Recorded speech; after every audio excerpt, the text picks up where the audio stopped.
Good morning students. जैसा आपको पता है कि अभी कोविड की वजह से हमारी ऑफलाइन क्लासेस नहीं हो पा रही हैं, जिसकी वजह से आज हम ऑनलाइन क्लास कर रहे हैं। और इसमें फ़िज़िक्स में हमारी 2 बुक चल रही थी, क्वांटम मैकेनिक्स एंड इलेक्ट्रोडायनेमिक्स। आज हम क्वांटम मैकेनिक्स की बात कर रहे हैं। क्वांटम मैकेनिक्स में इससे पहले आप लोगों को काफ़ी सारे टॉपिक कंप्लीट करा दिए हैं, जिसमें हम लोगों की ऑपरेटर्स के बारे में कंप्लीट बात हो चुकी है। Even unit first half complete हो गई है, राइट। तो इस यूनिट फर्स्ट को हमने जब लास्ट पढ़ा था, उसके बाद फर्दर स्टार्ट करते हैं आगे की तरफ। और आज का हमारा टॉपिक है postulates of quantum mechanics. Postulates of quantum mechanics. Students, quantum mechanics के अंदर आप लोगों ने देखा कि जब क्लासिकल मैकेनिक्स फेल हो जाती है, तब हम क्वांटम मैकेनिक्स को प्रेफर्ड करते हैं। या हम कह सकते हैं, जब भी हैवी मासेस के लिए बात करनी होती है तो हम क्लासिकल को यूज़ ले रहे थे, और जब लाइट मासेस के लिए बात करनी होती है तो हम क्वांटम मैकेनिक्स को यूज़ लेते हैं। या फिर जब बहुत हाई वेलोसिटी के लिए यूज़ लिया जाता है, तब हम क्वांटम मैकेनिक्स को यूज़ में लेते हैं। आज हमारे पास में पोस्टुलेट्स ऑफ क्वांटम मैकेनिक्स है, और ये एग्ज़ाम के लिए काफ़ी ही इम्पॉर्टेंट पॉइंट है, जो आप लोगों से बड़े क्वेश्चंस में पूछ लिए जाते हैं। तो क्वांटम मैकेनिक्स के पोस्टुलेट्स हमारे पास में टोटल 5 पोस्टुलेट्स होते हैं। इन 5 पोस्टुलेट्स को आपको क्लियरफाई होना चाहिए। आज हम लोग इस लेक्चर में 5 पोस्टुलेट्स की बात करेंगे। देन उसके बाद में जो आपके पास नेक्स्ट लेक्चर आएगा, वहाँ हम सीधा बात करेंगे कि फर्स्ट वाला पोस्टुलेट ऐसा था, तो उसके रिगार्डिंग कुछ एग्जाम्पल्स देखने होंगे, राइट।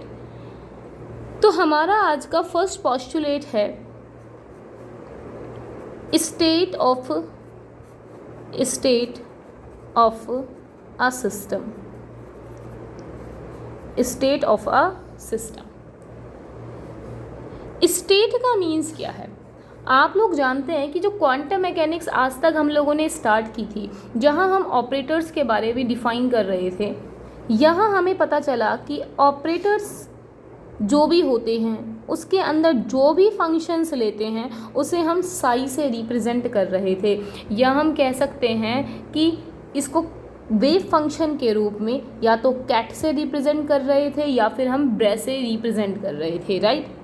तो इसका पहला पोस्टुलेट्स है। तो पोस्टुलेट का मतलब हिंदी में अगर कहें तो अभिधारणा होती है, ठीक है। कि क्वांटम मैकेनिक्स में कुछ अभिधारणाएं हमारे पास में फिक्स होती हैं, जिन्हें हम यूज़ में लेते हैं। तो वो अभिधारणाएं कौन कौन सी हैं? तो पहली है स्टेट ऑफ अ सिस्टम, मतलब कि निकाय का स्टेट, यानी कि सिस्टम का स्टेट, जिसे हम रिप्रेजेंट कर रहे हैं साई से, ठीक है। तो आप लोग जानते हो कि मैंने आप लोगों को इससे पहले ये समझा चुकी हूँ कि कुछ हिल्बर्ट स्पेस के नाम से समझाया था, कि लाइक हिल्बर्ट स्पेस हमारे पास में होता है, जिसे हम साई से डिनोट करते हैं, और जो कि टी का फंक्शन होता था, राइट। यहाँ अगर मॉड लगा हुआ है तो ये रिप्रेजेंट करता था हिल्बर्ट स्पेस को, जहाँ पे ये प्लस और माइनस दोनों की फॉर्म में नहीं हो सकता, ठीक है। अगर हम बात करते हैं हिल्बर्ट स्पेस की, तो वो 2 टाइप का होता था। सबसे फर्स्ट हम बात कर रहे हैं साई टी, और ये कैसा है? ये हमारे कैट के फॉर्म में है, राइट। और इसे हम अगर लिखते हैं साई टी को, ये अगर इस तरीके से लिखा जाए तो ये हमारे ब्रैक के फॉर्म में पाया जाता है, ठीक है। तो स्टेट ऑफ सिस्टम आप लोगों को यही डिफाइन करना चाहता है कि हिल्बर्ट स्पेस को आप 2 तरीके से लिख सकते हैं। आपने आज तक क्वांटम मैकेनिक्स में जो भी चीज़ें पढ़ी हैं, उनका बहुत ही शॉर्ट लिस्टेड करके ये 5 पॉइंट निकाले जाते हैं। तो यहाँ पे आप लिखेंगे the state of any physical system, the state of any physical system is specified। ठीक है, मतलब कि किसी भी फिजिकल सिस्टम का जो स्टेट होता है वो क्या है बच्चों, स्पेसिफाइड है, पहले से ही बना हुआ है। ठीक है, और किसके रिगार्डिंग स्पेसिफाइड, किस पे स्पेसिफाइड है, एट ईच टाइम टी। मतलब कि जैसे अगर आपसे कहा जाए कि पर्टिकुलर मुझे किसी टी टाइम पर उसका स्पेसिफाइड फंक्शन बता दो, तो आपको कुछ नहीं करना, उसका टी टाइम पर कोई भी फिजिकल सिस्टम से वो फंक्शन ले लेना है। ठीक है, जैसे आप लोगों को याद होगा कि आप लोग जब 12th क्लास में पढ़ते थे तब आपको कहा जाता था कि अगर ये कोई एक पटरी है, ठीक है, ये कोई एक ट्रैक है और इस ट्रैक पे स्टूडेंट्स रेलगाड़ी चल रही है, इस ट्रैक पे अगर कोई ट्रेन चल रही है, आपसे कहा जाए कि ये t is equal to 0 time पर ये वाली ट्रेन की वेलोसिटी इतनी है और t is equal to 5 second में इसकी वेलोसिटी फाइंड आउट करिए। तो हम इसमें न्यूटन के गति के तीनों नियम से कुछ नियम को स्पेसिफाइड करके t बराबर 5 सेकेंड पे निकाल लिया करते थे।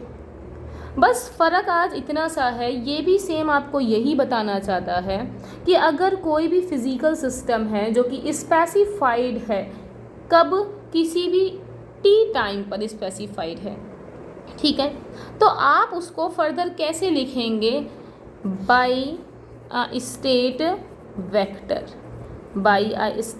वेक्टर साई t से लिखेंगे।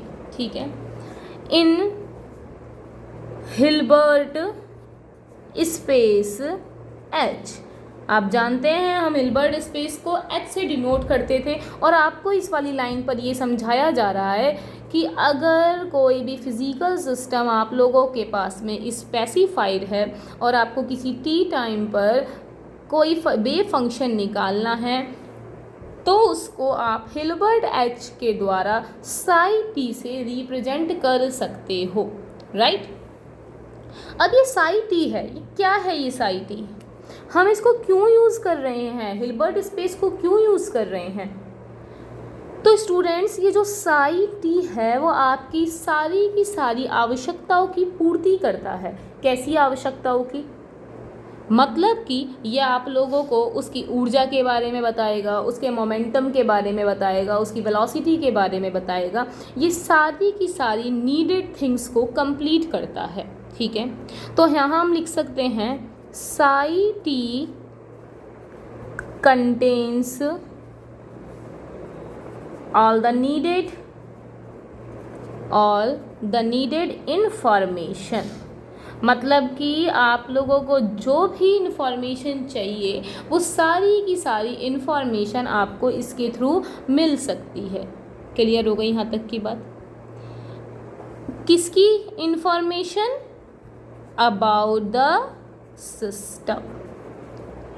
तो मैंने यहाँ लिखा है the state of any physical system is specified at each time t by a state vector psi t in a Hilbert space H। Psi t contains all the needed information about the system, right? अब आप लोग जानते हैं कि किसी भी psi t को हम सुपर पोजिशन यानी कि अध्यारोपण के मुताबिक भी लिख रहे थे। अब अगर इसको मैं सुपर पोजिशन प्रिंसिपल के फॉर्म में लिख देती हूँ तो स्टूडेंट, अब जो सुपर पोजिशन प्रिंसिपल का आंसर आएगा आप लोगों के पास में वो भी आपकी सारी की सारी नीडेड इंफॉर्मेशंस को कंप्लीट करेगा।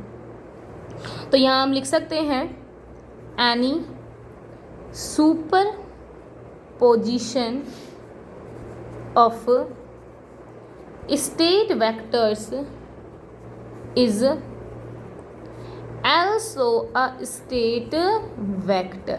मतलब कि किसी भी स्टेट वेक्टर साई t का सुपर पोजिशन अगर लिया जाए तो वो भी कैसा मिलेगा आप लोगों को, स्टेट वेक्टर ही मिलेगा। ठीक है, तो ये आप लोगों का पहला जो पॉइंट है वो कंप्लीट होता है। पोस्टुलेट्स जो हैं क्वांटम मैकेनिक्स के, वो हमारे इस पॉइंट में क्या होते हैं, कंप्लीट होते हैं, राइट।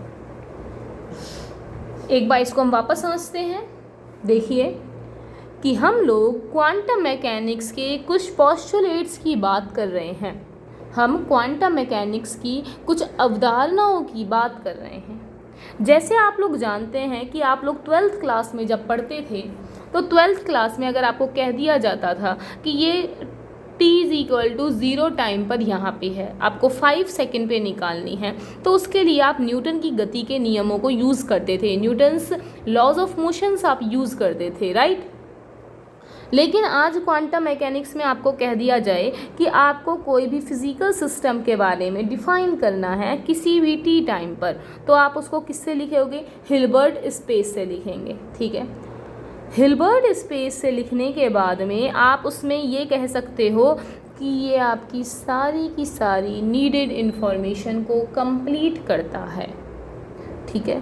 कौन सी नीडेड इन्फॉर्मेशन, जो भी आपको उस स्टेट वेक्टर के करस्पॉन्डिंग चाहिए होती है, right.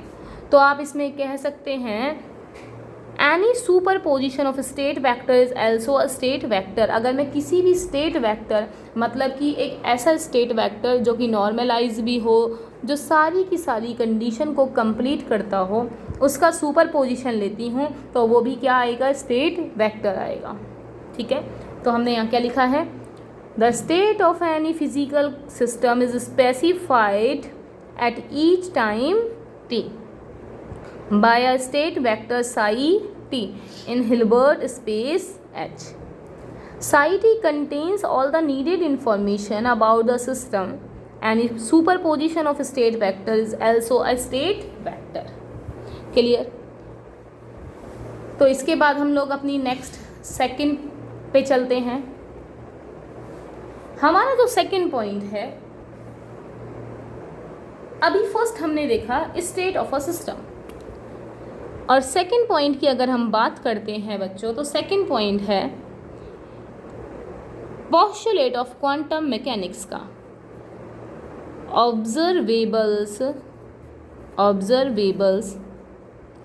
And operators, observable and operators, ठीक है। आप लोग जानते हैं, हम लोग ऑपरेटर्स को कंप्लीट पहले पढ़ चुके हैं, ठीक है। हम ऑपरेटर्स को पहले कंप्लीटली पढ़ चुके हैं, सारा का सारा। ऑपरेटर्स कौन कौन से पढ़े थे, जैसे आप लोगों को याद होगा, एनर्जी ऑपरेटर पढ़ा था, मोमेंटम ऑपरेटर पढ़ा था, वेलोसिटी ऑपरेटर हम लोगों ने पढ़ लिया, और भी काफ़ी सारे पढ़ लिए हमने, ठीक है, लाइक नल ऑपरेटर, यूनिटी ऑपरेटर, इस तरीके से, ठीक है।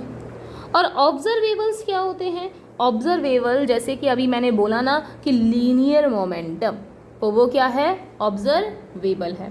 और उसका ऑपरेटर क्या होता था लीनियर मोमेंटम का, -iota_h में डेल। तो ये क्या है, ऑपरेटर है, जिसको आप किसी भी फंक्शन के आगे रिप्रेजेंट करते हैं, उसे तो हम ऑपरेटर्स कहते हैं। और ऑब्जर्वेबल्स किसे कहते हैं, जिस फंक्शन को, ये क्या है, ये किस चीज़ का फंक्शन है, तो ये किसका है, आपके पास माइनस में iota_h डेल, ये है मोमेंटम का, ठीक है।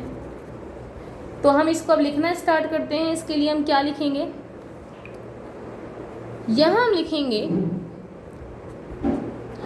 इन क्वांटम मैकेनिक्स डायनामिकल वेरिएबल्स, इन quantum mechanics dynamical variables like position का मतलब क्या है आपके पास में, जो आप ऑलरेडी पढ़ चुके हैं, एक्स लेते हैं जहां हम पोजीशन के लिए यूज़ में, ठीक है। Position comma momentum in the sense आप जानते हैं इसे भी, -iota_h डेल। एंगुलर मोमेंटम, इसे भी आप लोग जानते हैं, एंगुलर मोमेंटम को भी। Energy are called observables. कहने का मतलब क्या है इसके अंदर कि क्वांटम मैकेनिक्स के अंदर जो आपने पढ़ा है position momentum, angular momentum, energy, इन्हें हम क्या कहते हैं? ऑब्जर्वेबल्स कहते हैं। ठीक है, आगे हम बात करते हैं द ऑब्जर्वेबल्स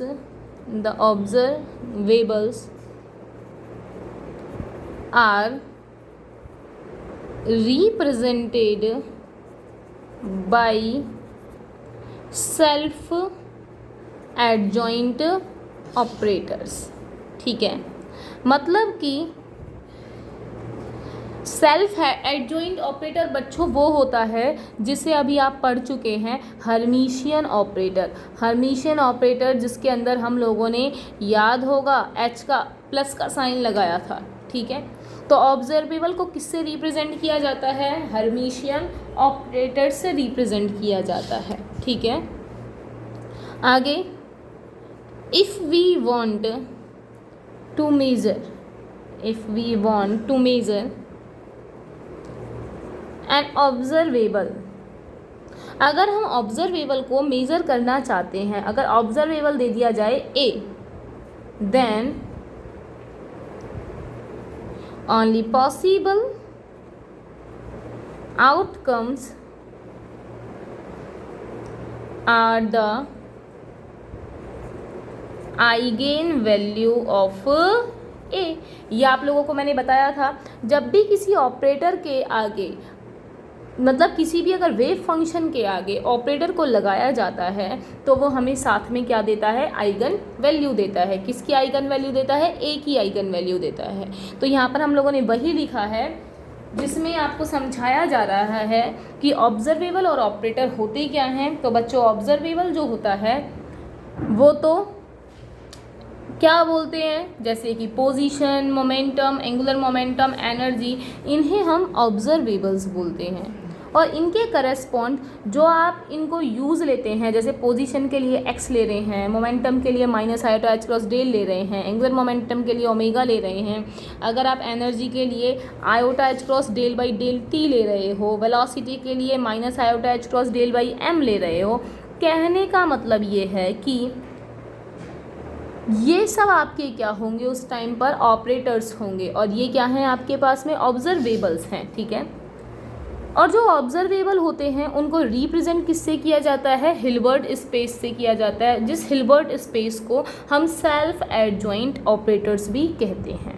ठीक है, and now if you want observable A, अगर आप ए ऑब्जर्वेबल को मेजर करना चाहते हैं तो आपको मालूम है आने वाला आउटकम मतलब आपका आने वाला जो आंसर होगा वो क्या होगा? ए की आइगन वैल्यू होगी। क्लियर हो गई यहाँ तक की बात? तो इसके लिए ऑब्जर्वेबल और ऑपरेटर के लिए इसमें मैं एक कर्व के थ्रू समझा देती हूँ इसको, आप लोग इसको राइट डाउन कीजिए। तो इसमें लिखिए,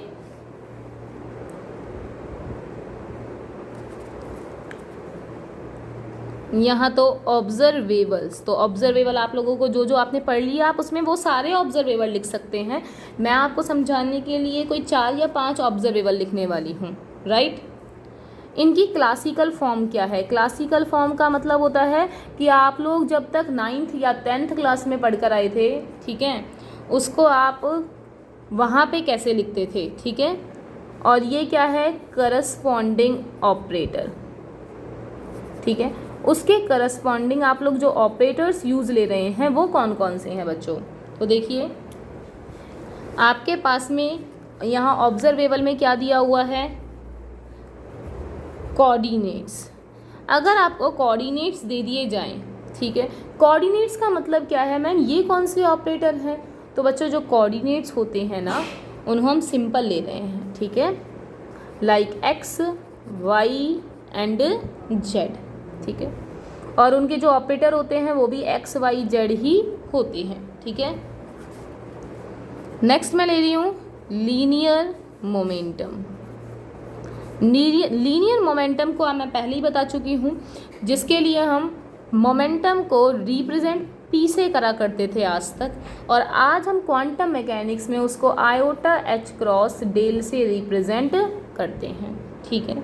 यहाँ डेल आप लोगों को पता होना चाहिए क्या होता है, I cap del by del X cap plus J cap del upon del Y, K cap del upon del Z.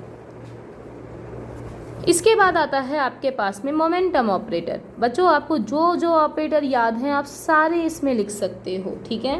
तो यहाँ पे हम लिखते हैं मोमेंटम कंपोनेंट की बात अगर मैं करती हूँ, मोमेंटम कंपोनेंट, तो मैम ये क्या था, लीनियर मोमेंटम। लीनियर मोमेंटम था जो P था, ये उसके कंपोनेंट है। कंपोनेंट का मतलब है आप उसको एक्स वाई जेड के फॉर्म में लिखना चाह रहे हो, तो हमने लिखा P X P Y P Z.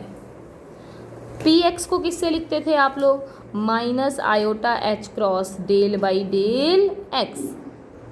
P Y को minus iota H cross del upon del Y, और जेड को लिखते थे minus iota H cross del by del Z. जहाँ पर पी एक्स के रिगार्डिंग ये वाला कंपोनेंट है, राइट। पी वाई के रिगार्डिंग आप लोगों के पास में ये वाला कंपोनेंट है, पी जेड के रिगार्डिंग आपके पास में ये वाला कंपोनेंट है। क्लियर हो गई यहाँ तक की बात। इसके बाद में हम अपने नेक्स्ट ऑपरेटर की तरफ चलते हैं जो आप लोग पहले भी पढ़ चुके हैं, जिसे हम लिखते हैं एनर्जी। एनर्जी इसको आप आज तक किससे रिप्रेजेंट करते थे, ई से, तो हमने लिखा एनर्जी के लिए ई, और आज फिजिक्स में आप इसको लिखते हो iota H cross del by del t. और हमारे पास में है वेलोसिटी, जिस वेलोसिटी v को हम लिखते हैं, देखो वेलोसिटी v क्या हो सकता है आप लोगों के पास में, v के लिए आप इसको इस तरीके से लिख सकते हो, माइनस में iota H cross del by m, minus iota H cross del by m. इसको हमने ऐसे क्यों लिखा वेलोसिटी को, क्योंकि हम इसको p बाई एम के रूप में लिख सकते हैं, राइट। अब मैम वो तो a होता है, a का अगर डिफरेंशियल करते हैं तो v आता है, ठीक है। तो आपको बच्चों उसके लिए इस वाले प्रोडक्ट का भी एक बार डिफरेंशियल करना होगा। क्लियर हो गई बात। और वो डिफरेंशियल के लिए आप यहाँ पे क्या यूज़ करेंगे, डेल का स्क्वायर यूज़ करेंगे। क्लियर हो गई बात। तो यहाँ तक हम लोगों ने अभी सेकंड पॉइंट पढ़ा है, ये आप लोगों को एक बार ऐसे दिखा दिया पूरा मैंने एज इट इज़, राइट। तो इसको आप लोग राइट डाउन कीजिए।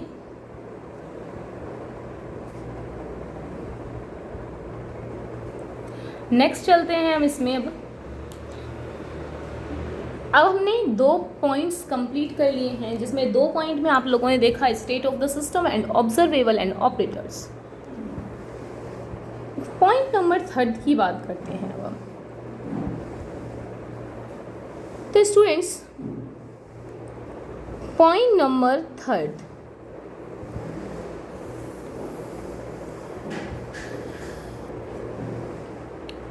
जिसको हम कह सकते हैं मेजरमेंट एंड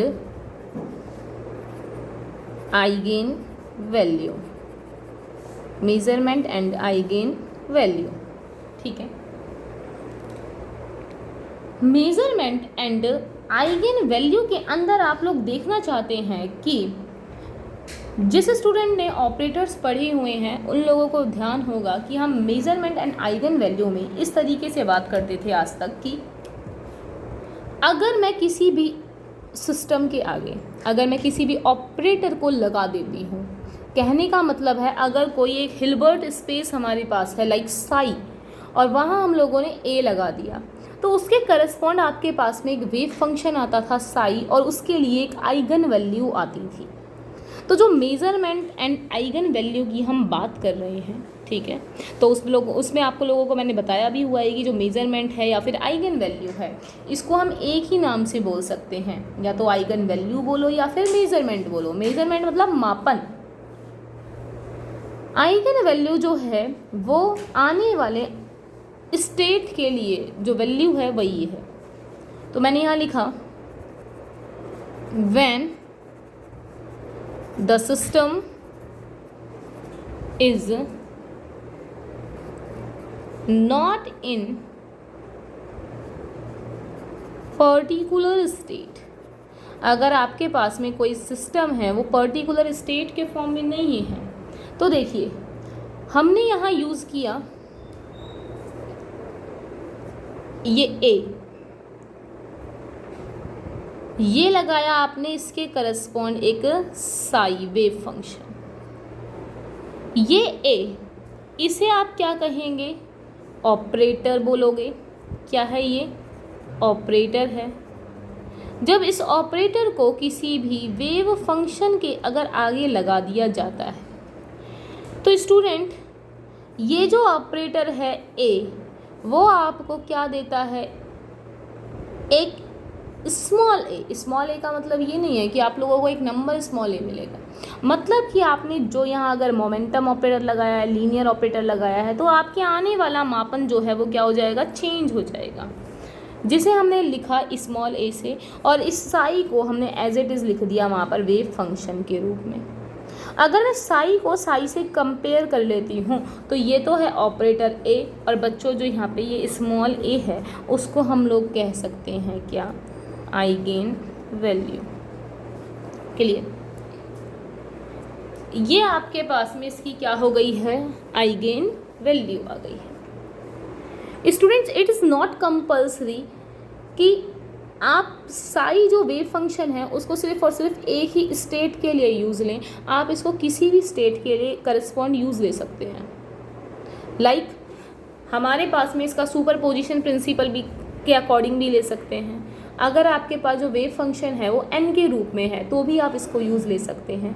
जैसे कि अगर हम बात करना स्टार्ट करें, हम कुछ इस तरीके से कहें इसके लिए कि मैंने एक ऑपरेटर लगाया ए, ठीक है, ये इसके लिए क्या है? एक वेव फंक्शन साई एन है। ऑपरेटर लगाया ए, ये वेव फंक्शन है साई एन। साई एन का मतलब है ये आपका सुपर पोजीशन में से कोई फंक्शन हो सकता है, लाइक साई 1, 2, 3 कुछ भी हो सकता है। इसके करस्पॉन्ड आने वाला आंसर आया ए एन। ए एन मतलब कि ये उस वाले की आइगन वैल्यू है, और ये क्या है आपके पास में? साई एन, और ये लगा दिया हम लोगों ने बॉक्स। मतलब कि अगर किसी भी वेव फंक्शन के अगर आगे हम एक ऑपरेटर को यूज़ करते हैं तो बच्चों आने वाला जो वेव फंक्शन होता है वो अपने साथ उसके नंबर की एक आइगन वैल्यू को भी लेकर आता है। ठीक है, आगे चलते हैं। अब इसमें हम अगर अब आप लोगों को मैंने प्रोबेबिलिटी निकालना सिखाया हुआ है, अगर आपको किसी भी फंक्शन की प्रोबेबिलिटी निकालनी होती है तो आप उसके लिए क्या करते हैं? अगर आपको फंक्शन दिया हुआ होता था, जब psi is equal to C1 psi 1 प्लस C2 साई 2 ये दिया होता था, राइट? तो आप इसके लिए प्रोबेबिलिटी निकालने के लिए आप लोगों को याद होगा कि आपको अगर मैं कहूँ सेकंड वाले फंक्शन की प्रोबेबिलिटी निकालनी है, ठीक है, तो आप कैसे लिखोगे इसको? C2 का मॉड स्क्वायर, मतलब कि उसके मॉड का स्क्वायर, और ये क्या आएगा? Probability of the system in probability of the system in second state। मैंने सेकेंड स्टेट क्यों लिखा है? क्योंकि हम यहाँ जो प्रोबेबिलिटी निकाल रहे हैं वो कौन सा स्टेट की है? सेकेंड स्टेट की है, राइट? तो मैंने लिखा probability of the system in second state. अगर आपको सेम एन वे निकालनी है एन नंबर की तो आप लिखेंगे Cn का square probability of the system in nth state।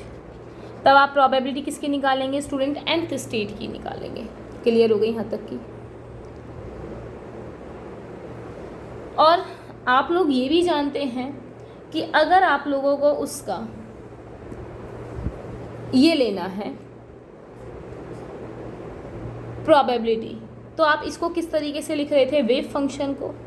अगर यहाँ पर ये साई है, ये ए है, ये अभी हमें कैट के फॉर्म में दिखा हुआ है, अगर हम इसको साथ में एक ब्रैक के फॉर्म में भी ले लेते हैं तो अब आप उसको लिखते हैं होल इंटीग्रेशन के रूप में। और जो क्या आता था हमारे पास में, साई स्टार ए साई, और यहाँ लगाते थे हम डी टाउ। डी टाउ मतलब अगर वॉल्यूम के लिए है तो हमने लगाएंगे डी वी। अब इसके लिए जब हमने साई ए साई डी वी किया तो आपके पास में इसके लिए एक प्रोबेबिलिटी की वैल्यू आ जाती है जो आइगन वेव फंक्शन है। ये psi star psi as it is रहता है, तो a n psi star psi, और ये कितना आ जाएगा आपके पास में, डी वी आ जाएगा। क्लियर हो गई बात। तो बच्चों कहने का क्या मतलब है आपके पास में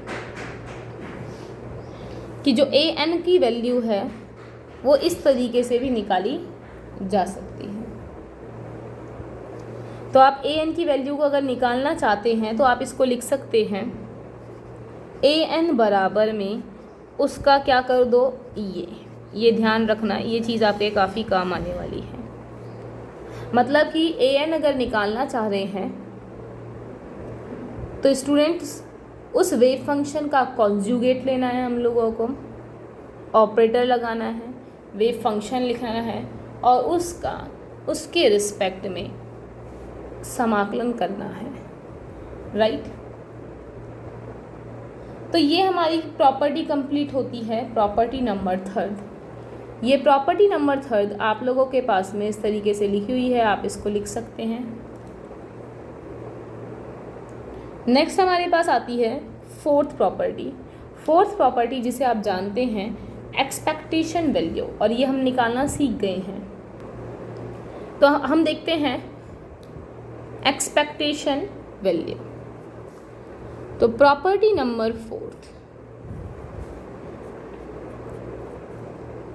एक्सपेक्टेशन वैल्यू। जो भी स्टूडेंट क्लास अटेंड कर चुके हैं उन सबको ये निकालना आता है। एक्सपेक्टेशन वैल्यू निकाली कैसे थी हम लोगों ने, हमने आज तक बच्चों जो भी पढ़ा है वो इन सब चीज़ों का ही समरी है, ठीक है। तो एक्सपेक्टेशन वैल्यू कैसे निकालते हैं, अगर हमें किसी भी ऑपरेटर की अगर एक्सपेक्टेशन वैल्यू निकालनी है, सपोज दैट पी की निकालनी है, तो हम उसको निकालना जानते हैं। पहले उसे हम नॉर्मलाइज करते हैं और फिर उसमें वैल्यू रखते हैं। तो एक्सपेक्टेशन वैल्यू अगर सपोज कीजिए हम निकाल रहे हैं ए की, तो सबसे पहले एक्सपेक्टेशन वैल्यू के लिए एक्सपेक्टेशन वैल्यू का साइन लगाया। ये किसका साइन होता है, एक्सपेक्टेशन वैल्यू का। इस एक्सपेक्टेशन वैल्यू को आप लिख सकते हैं integration of psi star a psi d v, ठीक है। मतलब कि इस ए का क्या करा हम लोगों ने, पहले उसको कंप्लीट नॉर्मलाइज करेंगे और फिर उसके बाद में यहाँ लिख दिया हमने साई स्टार साई। ये एक्सपेक्टेशन वैल्यू की बात है। हमको एक्सपेक्टेशन वैल्यू ऐसे निकालनी होती है, जहाँ आप ध्यान दें कि psi star a psi d v, जहाँ पर साई जो है ना वो क्या है, नॉर्मलाइज है। साई इज़ नॉर्मलाइज्ड है। और अगर बच्चों साई अगर नॉर्मलाइज है तो आप लोगों को पता है कि इसकी जो ये वाली टर्म है वो कैसी आएगी, नॉर्मलाइज आएगी। ये वाली टर्म कैसी आएगी, 1 आएगी, क्योंकि अगर साई नॉर्मलाइज है। तो आप लिख सकते हैं एक्सपेक्टेशन वैल्यू ए कैप की जो वैल्यू होगी वो हमारे पास में ये हो जाएगी। क्लियर। मतलब कि अगर ए कैप निकाल रहे हो तो आपको सीधा फॉर्मूला ये यूज़ लेना है। लेकिन अगर आपसे कह दिया जाए क्वेश्चन के अंदर कि साई नॉर्मलाइज है, तो साई नॉर्मलाइज है तो इसका मान कितना हो जाएगा, 1 हो जाएगा इस वाले का मान। तो उस टाइम पर आपको सिर्फ और सिर्फ यही निकालना होगा। इस वजह से हमने लिखा कि expectation of A this equal this, right. Next है आप लोगों के पास में time evaluation of the system. ये हमारी लोगों की लास्ट प्रॉपर्टी है इसके अंदर, टाइम इवैल्यूएशन, राइट। तो जो 5वां पॉइंट है आप लोगों का उसे हम कहेंगे time evaluation of a system. ठीक है बच्चों, अगर टाइम को इवेल्यूएट करते हैं किसी सिस्टम के लिए, तो टाइम को इवेल्यूएट करने के लिए इसका कहने का मतलब ये है कि वहाँ हमें कुछ नहीं करना, श्रोडिंगर इक्वेशन के आगे सिर्फ एक स्टेट वेक्टर को यूज़ करना है टाइम डिपेंडेंट श्रोडिंगर के लिए। ठीक है, तो ये टाइम इवेल्यूएशन वही है। तो हमने यहाँ लिखा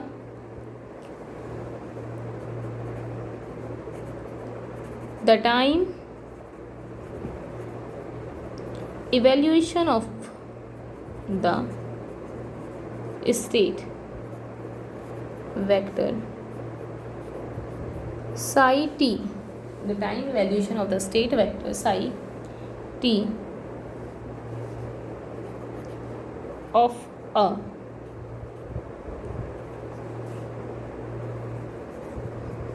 system is governed by the time dependent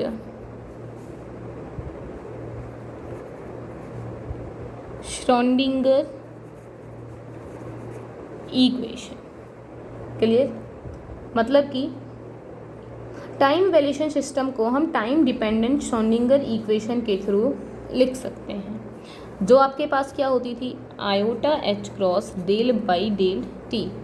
ये आपके पास एनर्जी का सिस्टम है जिसे मैंने लिखा साई टी के लिए। ठीक है, तो बच्चों इसको हम क्या बोल सकते हैं, हिल्बर्ट स्पेस बोल दें अगर, तो ये क्या बन जाएगा, एच कैप, क्योंकि उस दिन हमने बात की थी एच कैप बराबर ई कैप के होता है, मतलब एच साई बराबर ई साई के इक्वल होता है। तो हमने इसको लिखा h cap psi t, h cap psi t. तो ये क्या है आपके पास में, iota H cross del by del t psi t का जो फंक्शन है वो किसके लिए आ गया, एच कैप साई टी के लिए आ गया। चलिए सो स्टूडेंट, आप लोगों को यहाँ पे जो टॉपिक है वो हम लोगों ने देखा कि हमने यहाँ पर टोटल 5 टॉपिक की बात की है। ठीक है, जो आप लोगों के लिए एग्ज़ाम के लिए काफ़ी इम्पॉर्टेंट है, जहाँ पर 5 पॉइंट हम लोगों ने क्वांटम मैकेनिक्स के 5 पोस्टुलेट्स को कंप्लीट कर लिया है। वो जो 5 पोस्टुलेट्स आप लोगों के पास में हैं वो कुछ इस प्रकार से आपके पास हैं कि अगर हम फर्स्ट पोस्टुलेट की बात करें तो फर्स्ट पोस्टुलेट जो है वो क्वांटम मैकेनिक्स का, वो आपसे कहता है कि स्टेट ऑफ द सिस्टम। अगर स्टेट आप लोगों को निकालनी है तो वो आप 2 प्रकार से कर सकते हैं, हिल्बर्ट स्पेस, जिसको हम कैट और ब्रैग से कर रहे थे। ठीक है, नेक्स्ट हमारे पास में आता है क्या, मोमेंटम, यानी कि जो ऑब्जर्वेबल्स एंड ऑपरेटर्स के रूप में था। यहाँ आपसे कहता है कि जो ऑपरेटर्स होते हैं वो minus iota H cross del इस फॉर्म में लिखे जाते हैं। जो ऑब्जर्वेबल्स होते हैं वो कौन सा है उसको पर्टिकुलर डिफाइन करता है, लाइक हर्मिशियन ऑपरेटर, जिसमें position momentum, angular momentum, energy, इन सब की बात करते हैं। ठीक है, आगे अगर हम बात चलती है तो हम कहेंगे कि जो फर्स्ट पॉइंट था स्टेट ऑफ द सिस्टम को डिफाइन कर रहा था, सेकंड कर रहा है ऑब्जर्वेबल एंड ऑपरेटर्स को डिफाइन, जिसमें हम इसको ऑब्जर्वेबल को आप जिस भी प्रकार का स्टेट जानते हैं आप उसको उस तरीके से लिख सकते हैं। ठीक है, जैसा कि हम यहाँ पे देख रहे हैं ये ऑब्जर्वेबल है, ये क्लासिकल फॉर्म है, ये उनके करस्पॉन्डिंग ऑपरेटर्स हैं। ये कोऑर्डिनेट्स लिख दिए हमने कौन कौन से हैं, velocity, energy, linear momentum, momentum component, ये एक्स वाई जेड के फॉर्म में लिखा है और ये लिख दिए इनके करस्पॉन्ड इनके ऑपरेटर्स। राइट, देन आपने देखा measurement and eigen value. Measurement में आपको बताया कि इसे हम ऑपरेटर कहते हैं अगर जो वेव फंक्शन के आगे रिप्रेजेंट होता है, जो उसके लिए आपको आंसर देता है उसे हम आइगन वैल्यू बोलते हैं, जो ये इस तरीके से लिखा हुआ है। ये किसी भी n नंबर के लिए भी डिफाइन हो सकता है, ठीक है। जहाँ पे वेव फंक्शन अगर सुपरपोजिशन फॉर्म में है तो आप इसकी प्रोबेबिलिटी फाइंड आउट कर सकते हैं और इसको इस तरीके से लिख सकते हैं। अगर आपको क्वेश्चन में दे दिया जाता है, अगर आपको an निकालना है, मेजरमेंट इसका आइगन वैल्यू निकालना है, तो आप इसको इस तरीके से निकाल सकते हो। नेक्स्ट आपको दिया है इसमें पॉइंट नंबर 4 जो कि है expectation value. Expectation value A cap निकालने के लिए, जिसको हम इस वाले साइन से रिप्रेजेंट करते हैं एक्सपेक्टेशन वैल्यू को, जो कि psi star a psi d v है, ठीक है। नीचे आपके पास में साई स्टार साई का इंटीग्रेशन है। अगर ये एक नॉर्मलाइज फंक्शन है तो इसका मान 1 आएगा, जिसमें हमारे पास में ये वाली वैल्यू कंप्लीट हो जाएगी, राइट। सेकंड आपके पास में जो नेक्स्ट है, लास्ट है, इसे आप कहेंगे time evaluation of the system.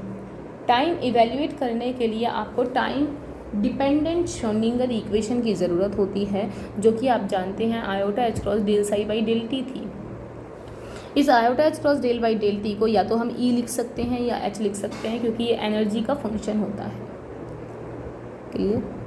तो स्टूडेंट, ये हमारा जो टॉपिक है वो यहाँ पर कंप्लीट होता है, जो कि ये था पोस्टुलेट्स ऑफ क्वांटम मैकेनिक्स। ये जो पोस्टुलेट्स हैं बच्चों, ये आप लोगों से क्वेश्चंस में पूछे जाते हैं, जिनको हमने डायरेक्टली लिख दिया है, और ये काफ़ी बड़े मार्क्स में पूछे जाएंगे, ठीक है।